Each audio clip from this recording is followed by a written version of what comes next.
Hi guys, Allie. I'm super nervous. I can't believe it, but I am. So, Allie from California. I have 5 months and 23 days off Kratom, which is like unreal. And I made some notes, so I'm going to start there. October 8th, I will have 6 months. Uh, I feel like I need to start with my childhood because there's a lot of addiction and trauma. My whole story has a lot of trigger warnings in it, a lot of death, a lot of drugs, sexual abuse. So, if you don't want to hear it, yeah, I guess that's all.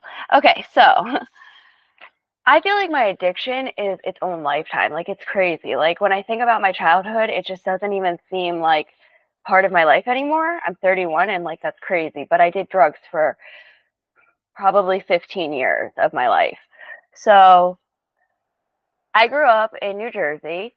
I grew up in a very Jewish family. I went to a Hebrew day school. We kept kosher in my household. Everyone in my family drank, everyone. And like no one really like they'd admit they had a problem, but like joke about it. Like my dad would like be like, "Well, I do a shot before I read the big book." Like and I grew up like in AA and like around addiction, but like it was like normalized and like joked about. Like my dad would get drunk at like family gatherings and like get in like fistfights with his parents. Like it wasn't normal. But like to me, that's like all I knew. Like friends would come over and sleep over, and my parents would like we would wake up to like my parents slamming doors and like screaming. And like our joke in our house was that it was passion. Like that's how they showed their love for each other. Like and then I'd go to like their houses and realize like this isn't normal. Like my family's not normal. Like people don't act like this. Um, we were always in and out of therapy. I remember like at 7 years old being in a therapy office and the therapist looked at all of us and like my whole family was like, "Are you guys always this loud?" And we're like, "What? Like this is normal. Like we're not even fighting. What are you talking about?" Like I don't know. We just grew up in like a crazy loud, kind of violent family. Um and I was always like, I had this very big personality, always. Like everybody said I would be on Broadway. I was very happy go lucky. Like I just, I don't know, nothing bothered me as a kid. Like I was who I was, and I didn't really give a shit what people thought. And then when I was 12 years old, I was at sleepaway camp and I got molested by one of my sister's friends. And it went on for most of the summer. And then I started having some serious problems, like mental health problems, obviously. And I didn't know how to talk to anybody about it. I didn't know how to be a person anymore. I was still a kid. And I was depressed. I constantly thought like I wanted to die. I didn't want to die looking back. I didn't know how to be okay anymore. And I just like, I wanted out of my skin, out of me. Um, so anyway, the next summer, oh, and then okay, so I attempted suicide that school year. I was placed in a mental hospital. They said I was bipolar. I was schizophrenic. I was everything under the book. I do have ADHD, and like back in the day, women didn't have ADHD. That wasn't a thing. So my hyper activeness made me look bipolar with the depression. But anyway, they diagnosed me with so many different mental health things. By the time I was 16, I was on 14 psych meds. Every time I had a side effect from a medication, they just put me on another medication. So from 12 to 16, like I didn't have emotions. I was a zombie. I walked around. I didn't cry. I didn't have feelings. Oh, I skipped over a big part. After I attempted suicide, my mom never asked me why. I remember specifically that she told me to get dressed pretty for temple and not let anybody know that like I had attempted suicide. And then like when it finally did come out that like I had attempted suicide, everyone thought it was my sister because my sister was always like very angry and depressed and just like not like social, and I was always like the social butterfly. So when people like had found out that I attempted suicide, um nobody wanted their kids around me anymore either. They like I was suddenly a harm to everyone's like all my friends, like their parents, like I was just like I was kicked out of my day school. I had to go to like a special school for kids who had like mental health issues, and it was like kids who like were in like juvie and like had some serious shit. Like I didn't belong there. But my school had kicked me out, and public school wouldn't take me after I'd been in the mental hospital for attempting suicide. So anyway, then I was placed in treatment from 12 to 16 after all that school shit happened. I was with mostly people who did drugs, like 16-year-olds and 18-year-olds, and I had not gotten into drugs. Like, I had a lot of trauma and shit, but like I was so naive, so innocent still. And I learned a lot about a lot of different things because like I wasn't in a group of people that I should have been with. And then at 16 years old, I said that I was on 16 like medications. I had been also diagnosed with a personality disorder, which you can't diagnose somebody with until they're 18 and like fully developed. I'm telling you, I was so mistreated by the mental health like services. And then at 16, they were like, you know what? We'll do ECT, which is electric convulsive therapy. It's electric shock in nice terms. And I was at Yale New Haven Hospital at the mental hospital, and they were like, we won't do this. Like, she's 16. She's not mentally developed. Like, it will change her whole brain chemistry. Like, we've never done ECT on someone her age.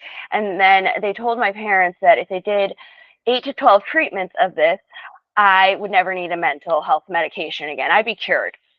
So my parents were like, yeah, go ahead, do it. And they fought with the insurance for 3 months, and I sat in a mental hospital, and finally my insurance approved it.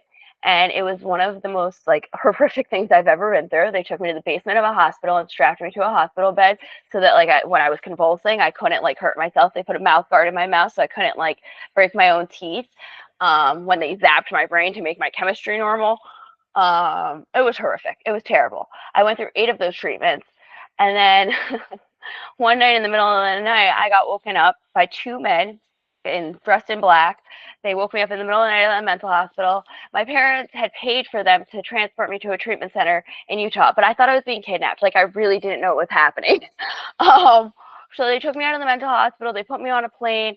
Like, they wouldn't tell me anything. They just kept being like, be quiet, sit still, like, and like it was crazy. It was like something out of a movie. Like, and everyone at the treatment center that I went to, this had happened to. Like, they all lived out of state, and like they all had the same experience about being transported there. And like I just thought it was fucking nuts because I had been in like a lot of treatment centers. Oh, and my parents tried to put me in a wilderness program in Utah before this, but I had had heart surgery when I was 13, and they're like, if anything happens to her heart, she's dead. Like, we're like 300 miles from any hospital. Like, they literally have to hunt for their own food out here. But like, yeah, my parents tried to send me to like a wilderness program. And let me tell you, it would not have gone over well. Like, they would have sent my ass back and been like, deal with her, because I could not have survived in the wilderness, and those people would have hated me. I went to this treatment center in Utah at 16, and I was a little fucking shit, okay? I'd been through a lot, but I was a piece of shit. I treated everybody like crap. I was spoiled, I was entitled, and you couldn't tell me shit. Like, I remember one time specifically, one of my staff members told me to clean the toilets, and I'm like, my dad would not have me clean toilets. Like, I'm not doing that. And he looked at me, was like, your dad sent you here, bitch. Like, clean the fucking toilets. I was like, what? Yeah, no, I was not. And I had to earn my sneakers for calisthenics. We woke up every day at 6 a.m. and I had to wear socks and run a fucking mile. And I would like call my parents and be like, I'm gonna die. I'm gonna have a heart attack. What have you done to me? And they'd be like, well, figure it out. Good luck, Allie. What? So that was a really interesting experience. I did not know this at the time, but it was very based on AA, service, and like also the military, like boot camp. So it was like a combination of like trying to like break you down and rebuild you up, but like it actually really helped me. So I was there from 16 to 18. I had dropped out of high school at this point in my life. Like, I didn't give a shit about anything. I think that I don't even think I was in high school. I probably got there with an 8th grade reading level because I had been in and out of mental hospitals and treatment centers. So like I did school like in those places, but like I don't know. I wasn't really forced to like have a regular life either. And so I got there and they were like, you're gonna freaking do school. And I was like, no, I'm not. And I didn't really have a choice in that. Like so I did do school, and I graduated high school a year early, and I graduated the program, and I went back home to my parents at 18 years old. And I got into cosmetology school, and I graduated cosmetology school by the time my class was graduating high school, and I felt like life was good. Like, I finally was being normal, but like I wasn't normal because I had been in treatment my whole life. So like I didn't know how to socialize. I didn't know how to friends. I didn't know how to be like me. 18 is hard for anybody, but like people would be like, where'd you go to high school? And I'd be like, how the fuck do I explain where I went to high school? Like, I was freaking in Utah. I was in Connecticut. I was in a mental hospital. Like, it was insane. Oh, and by the way, after the ECT treatments, I'm so sorry, I forgot this is really important. They put me back on the 16 medications because the ECT did not cure me. Well, I wouldn't. You're zapping someone's brain. Anyway, I'm not going to go down that rabbit hole. So they put me back on the medications. And when I was in this treatment center, I was like, I'm gonna kill myself. And I told them every day, like I was on suicide watch. I had to have treatment center, like people go in the bathroom with me to make sure that like I didn't cut my wrist or do something stupid. Cause like I told everybody, I'm killing myself. Like I am not staying in this treatment center. Like I'm getting out of here one way or another. I'm gonna kill myself. And I said it all the time. Like I was very serious about it.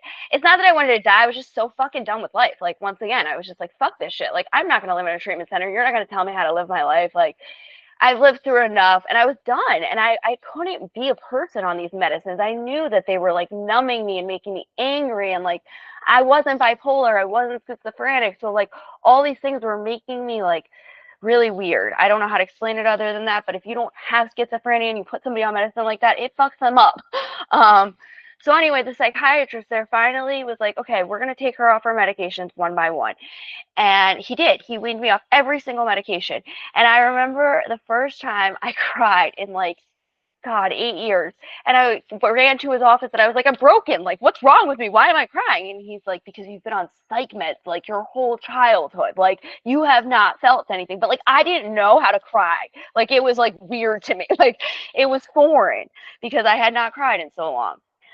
So anyway, cosmetology was doing great, living home, got my driver's license, was working full time, going to cosmetology school. At 6 months in cosmetology school, you can get a salon job. So I got a salon job at a very high end salon in my town. I was working there. I was a manager at Urban Outfitters.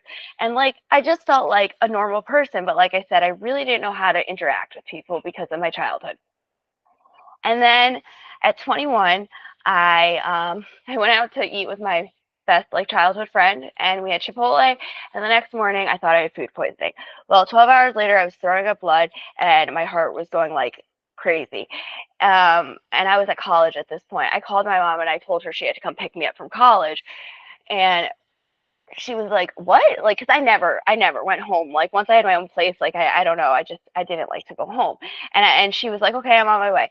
So she got there, and I'm literally throwing up blood on myself. And she's like, "We're going to the hospital. We're not going home, Allie." And I'm like, "I'm fine. It's just food poisoning. Like, I got sick immediately after eating this food. Like, I'm good, Mom." And she's like, "You're not good." She rushed me to the hospital, and I was in stage 4 liver failure. I had hepatitis A from the Chipotle. They didn't cook the meat right, and my liver had completely shut down, and I was going septic. My heart rate was 180, and they kept shocking my heart like while I was awake to get it back into rhythm because it just was like it was going insane. And like I had a doctor for my liver, my heart. I had even a brain doctor. Like I literally had a team of doctor for every organ because I was just shutting down. Um, and they put me on morphine. And I was in the hospital. Well, okay, I'm skipping ahead. I'm sorry, I'm anxious. But so that night, they airlifted me to a hospital in Pennsylvania that was specialized for liver transplants because they didn't have the team that they needed. And they told me that I would be having a liver transplant in 24 hours, I would be dead. And they had put me on the top of the transplant list, like the liver transplant list.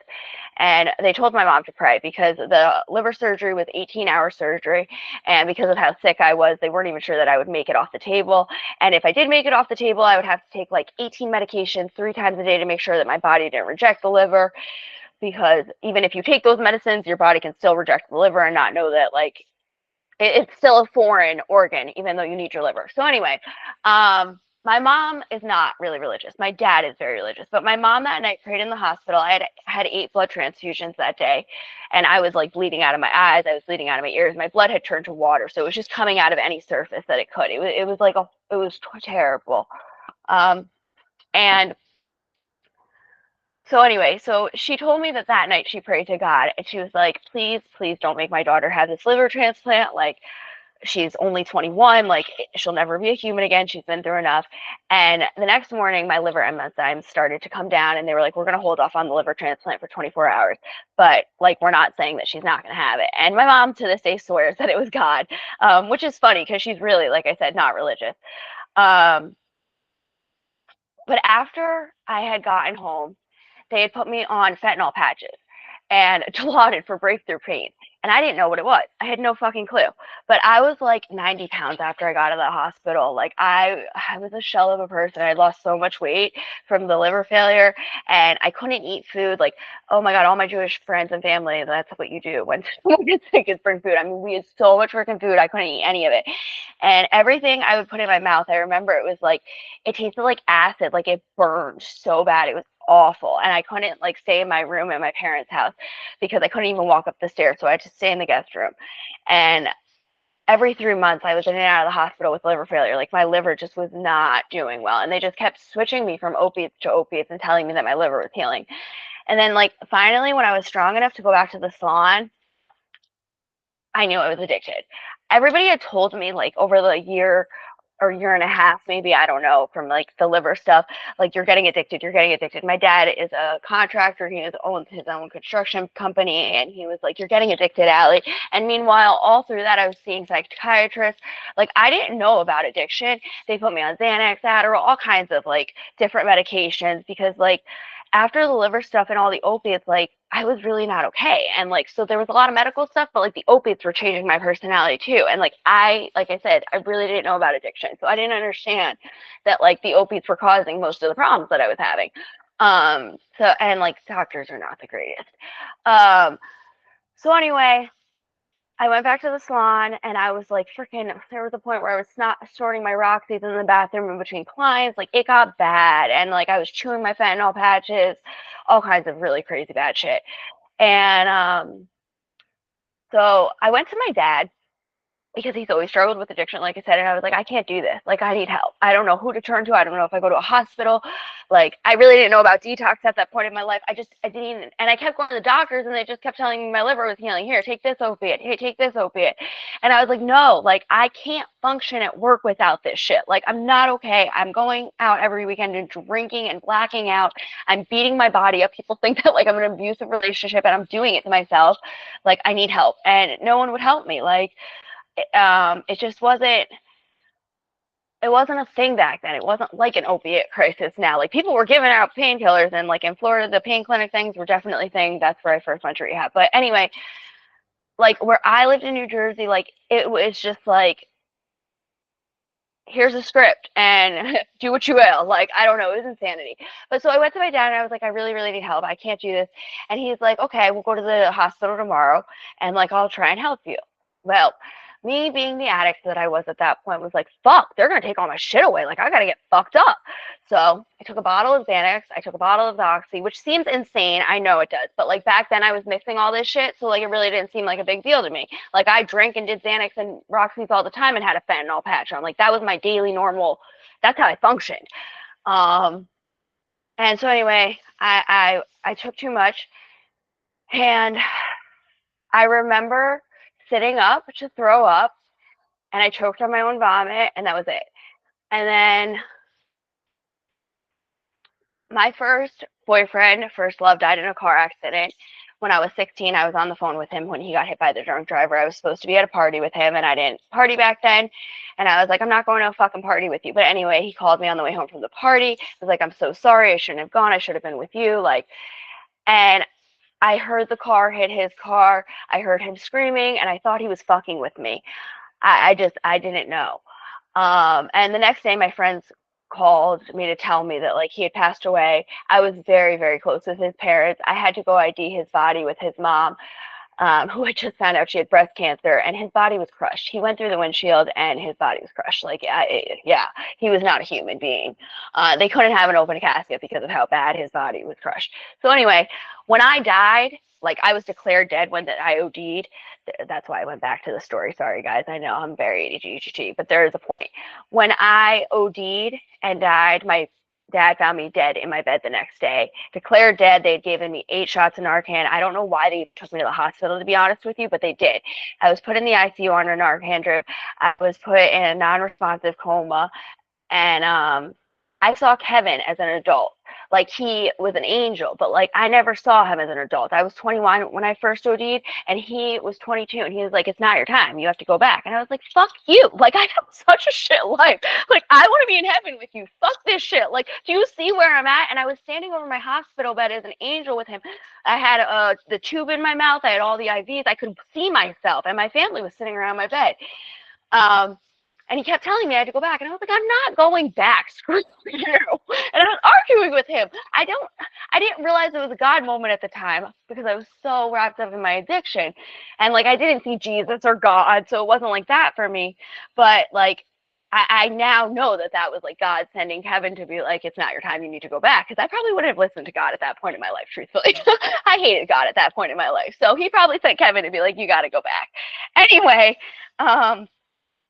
he I came back to life. I had to walk and talk again. It was terrible. I was in a body that I couldn't control, and I promised I would never do drugs again. I went to rehab in Florida. I got sober for a year, and I needed an immediate back surgery. And I'm sure you guys all know this story, but I was stronger. I was smarter. I couldn't get addicted to opiates again. I was too smart for that. Well, I did. I got addicted to opiates again, and it like completely took me to places I just never thought. And like, I lost probably 7 years of my life to bad abusive relationships, drug dealers, addicts. I mean, I went through halfway house, like shopping, all of it, or the shuffle, halfway shuffle. Yeah, I did the whole thing. And then fentanyl came into play. And I was ODing every day. Like, there were times where I was ODing twice in a day. And I had a nurse look at me one day and be like, "Fucking get it right, bro. Like, I'm sick of saving your life." Like, literally, I was in Florida, and I mean, to be fair, when you freaking OD from fentanyl and they give you Narcan, you go into precipitated withdrawals. I don't know what they expect from you, okay? You're going back to get high. Like, unless they had some, like, they don't try to send you to treatment. They don't try to help you. They're just like, "Well, you're back to life. Good luck." And, like, it is the worst experience ever. It's not like I wanted to go back and fucking do drugs and OD. Like, I didn't know what to do. I was stuck. And I just didn't have the resources I needed, truthfully. I was engaged to this Jewish guy, and he wanted to live in my condo, and it was really abusive, and I tried to like get away from him, but like I also like couldn't get away from him and kept like letting him live in my apartment. It was really sick and toxic, and there were a lot of drugs. Well, one day he got fentanyl purposefully and OD'd me, and he got me banned from my own condo in Florida, and said that I was a harm to like people and all this shit, like, because I had OD'd on our property. And so I had to go to treatment, which honestly, it was the best blessing like that he ever did to me, because I couldn't get away from this guy. So finally I was like, "I'm going to North Carolina. I'm leaving the fucking state." My sister lived in North Carolina. I'd never go back to Jersey. And I went to treatment. I got help. And I did really, really good for a while, like a year again. And then I was hanging out with people I met in recovery, and they had relapsed and done meth. And I was like, "I can do meth responsibly. That's not even my thing. I don't even like uppers. I'm just a fucking hard-headed, stubborn bitch, okay? I have to try it every which way to get it. I don't know. So I got addicted to meth. And this is really a part of the Kratom part. So I got addicted to meth, and then my dealer, who was giving me meth, invited me over one night for like a date. And I was such a fucking stupid idiot. But I was like, "Okay, like, I'll come over if you give me free meth." Because like I thought that's why I was hanging out with him anyway, and like whatever. And I just knew, but like I was such a drug addict. So anyway, I went over, and he drugged my food, and he raped me all night. And I got in my car eventually. I really couldn't tell you all the details, but I got in my car to escape, and I got pulled over and got a DUI and ended up in jail. And the judge took my license and was like, "You're going to treatment, and like you're done." And I had already had so many charges in Florida. Like, I had already been a felon. I had been in and out of jail for drugs. And so, like, yeah, it wasn't good on paper. And she cut my license up, and I still had a Florida driver's license. And Florida put me on a register that I could not get my license in any state in America. So not only did I have a DUI, like, I was just fucked. I lost my salon job. I lost everything. And then COVID happened. And then I got really, really addicted to meth again, because I was like, fuck life. And I started having, I'm epileptic, and I started having grand mal seizures like 8 times a day, literally. I didn't have health insurance anymore, and I just once again was stuck. So I went to a hospital, and I think they gave me whatever you take for alcohol withdrawals, which is insane, but I can't remember the name of it. And I took it for a week, and I got off meth, and I had 3 months off meth. I got back into a salon, and I was like living life. But I wasn't okay. I wasn't sleeping, and I was hallucinating still, and I just like I don't know. I wasn't a person. And so I went back to the hospital, and I was like, you guys need to lock me up. Like I'm not functioning. And the doctor, and I told him about my mental health and my addiction history and all of that. And he's like, there's this wonderful thing called Kratom. You can get it at a smoke shop, and like it'll help you sleep. It'll help your anxiety. It'll help all the things that you're explaining without needing to be on like a antidepressant or a psych med. And I was like, fuck yeah. I took it, and honestly, I think the first time I took it, I knew, like, because I've been addicted to opiates, but like, I think I like lied to myself. And I had heard about Kratom and taken it before in Florida, but like, never really got addicted to it. Like, I knew about it through recovery and AA meetings and AA out there, but like, I don't know. Like, I remember there were a couple times I took breaks from opiates and took Kratom. So like, yeah, I guess I did know that it was addictive, but like, when it was reintroduced into my life, I didn't remember any of that, which is crazy. Like, so I went to the smoke shops. I got addicted to that, and it was my cure-all. It was everything I was looking for. I was the best stylist again. I was so like me. I went for my walks every day, and I just felt cured. I felt cured. I wasn't even taking it all day every day. Like I was taking it really mainly at night to sleep, and then you know how that goes. You start taking it here and there and all day, and so after like I'm just gonna skip ahead. 3 years into my addiction of kratom, like I was up to a kilo a week, and I was taking shots.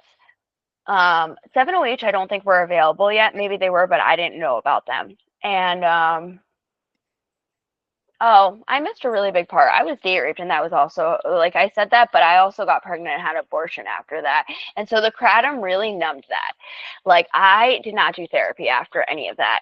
And the kratom, like it numbed the pain from all of that. Like I didn't have to look at it, I didn't have to deal with it. Like meth was its own demon, and it like brought that to life, but kratom numbed it out. I don't know, it was really weird. It's hard to explain, but like it actually kept me really sick because I wasn't dealing with the trauma at all, and I was just like taking kratom to deal with it basically. And I had a lot of PTSD, a lot, and I obviously have a lot of PTSD from before that. So like I was numbing it out with kratom, and it just got like really crazy really quick. And at 3 years, like I said, I was at a kilo a week of powder. I was taking shots. I had left the salon life. I was working 3 jobs to keep up with my habit. I was not okay. I didn't have any friends. Um, and I didn't know who to turn to. I kept reaching out to AA and any people who I'd been friends with for so long, and everybody's like, "It's just a plant. Like it's like coffee. It's fine." And I'm like, I feel like I'm going through fentanyl withdrawals every time I try and stop. Like I can't. I'm like kicking the walls. Like my body is like ridiculous, and I can't get through the withdrawals. And I kept trying to do a cold turkey. I didn't try to taper because I'm not that addict to like I don't have that capacity. It's all or nothing with me. It's always been like that. And I knew that before I even tried to taper. So I kept trying to cold turkey do it, and I couldn't do it. And Ben was my partner was part of my life at this point. He had gotten off Suboxone, and I didn't think that we should date because like I just felt like I had nothing to offer him, and like he has 2 kids, and I told him I was a piece of shit. Like I was like, you want nothing to do with me. I'm addicted to a substance. It may not be opiates, it might not be meth anymore, but like it fully controls my life. He was the first person I was open with about it. I think because he had like told me about his addiction, and he didn't judge me. He didn't know how to help me or anything, but he didn't judge me. And like I just knew that I had to get off of it, but like I wasn't there. And then we moved to California, and we moved in with his parents because we came here to take care of his parents who needed help.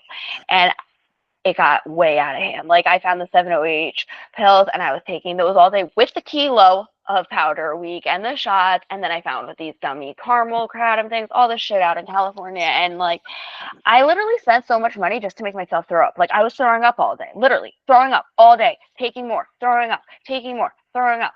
And like One day we got in a big fight. I was in my kratom rage and I broke his windshield. I kicked his windshield and broke it.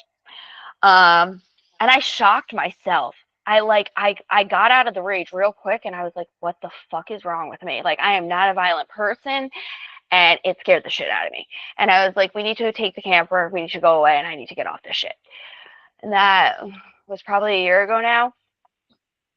And we went on a camping trip, and we threw all the powder away, everything. We threw it all away together, and Mason came with us, and we should have left him with his Ben's parents, but we didn't. And I started 24 hours in, like, seizing. I started having seizures, and he had to take me to the hospital, and my liver was going back into failure.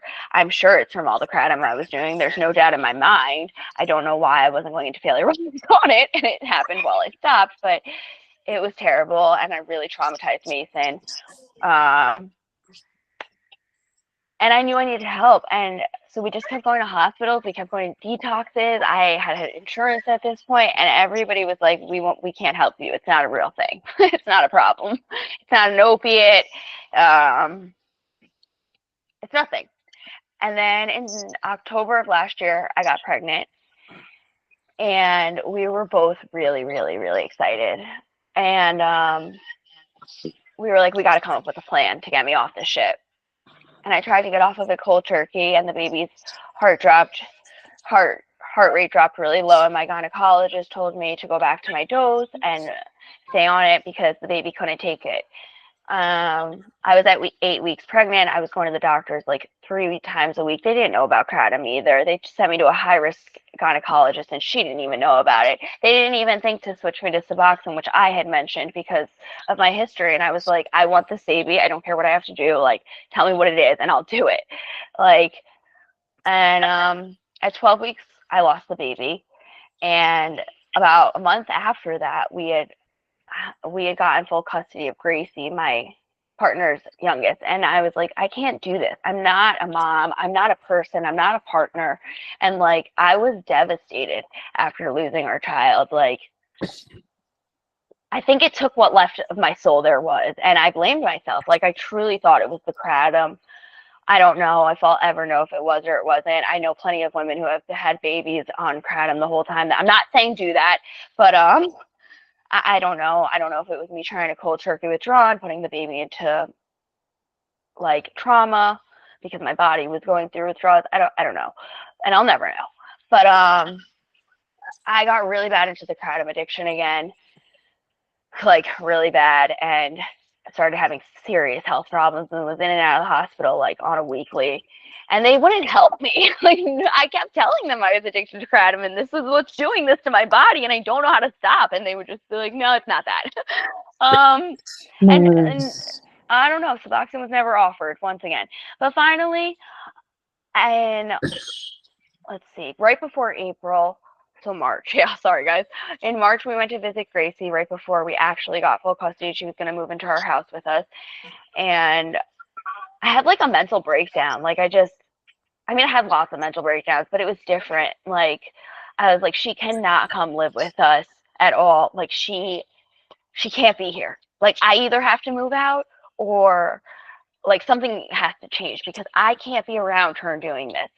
And so we went to the hospital once more, and I finally, I guess, got the nerve. I was just like, you guys have not helped me. I need help. I want to be put on Suboxone. Like, I've gone to detox. They will not accept me unless I go and do heroin. Literally, like, that's what, like, they basically told me. They're like, you don't have any real drugs in your system. I'm like, oh, so I should go get fucked up and come back? That's a great idea. You won't see me, okay? You don't know who I am, but you won't see me. Like, I'll never come back. And, yeah, it was just insanity. So he went to the hospital with me, and I just was a mess. And finally, I was like, please put me on Suboxone, like, which I never thought that I would say because I had been on it for 3 years, and it was, like, really hard to get off of. But he had gotten off of it after being on it for 10 years, and we made a legit plan together. They gave me, I don't know how many milligrams, and we took one 8-milligram strip and cut it up, and I took it for the first 3 days. And he handed it to me. And, like, I really didn't think he was going to be able to do it because that was his drug of choice. But, like, we had many discussions about it before we actually went and did this.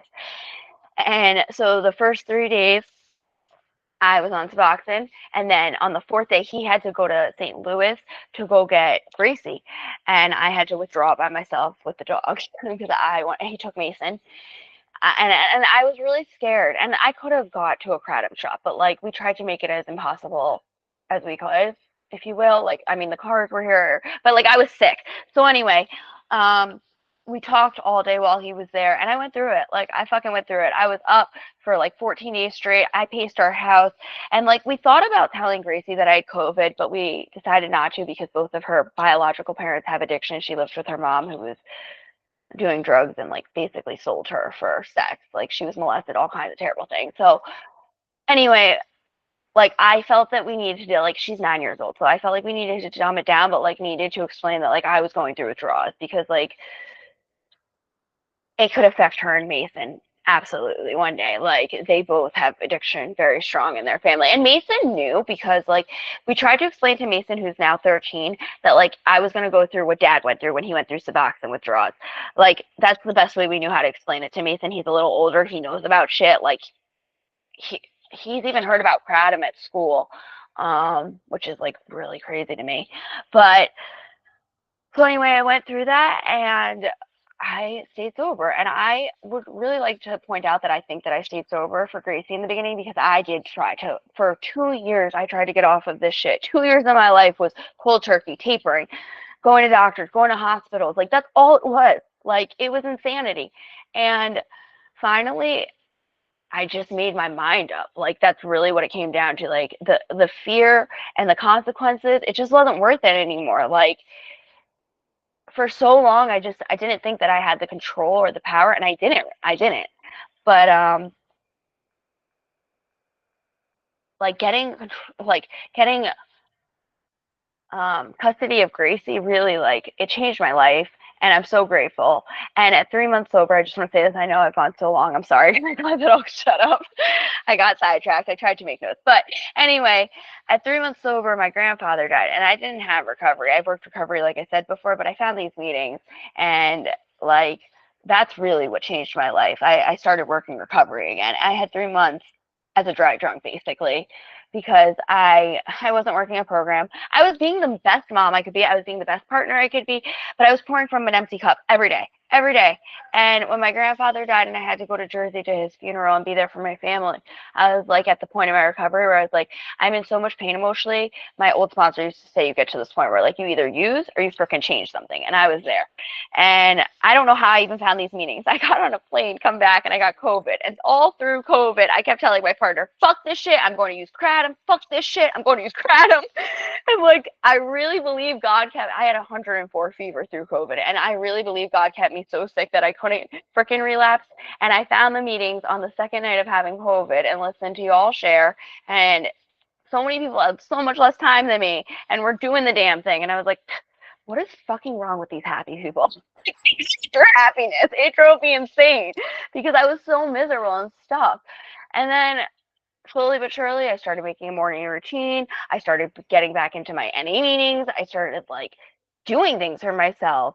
And like I'm almost 6 months sober, and I really don't think about, like, it's not that I don't think about kratom. Okay, that's bullshit. I do. But like there's nothing in my life today that would make me go and use it. Like nothing. Like I've had family deaths. I've had so many stupid, like crazy shits in my early recovery. I don't know. God has really tested me.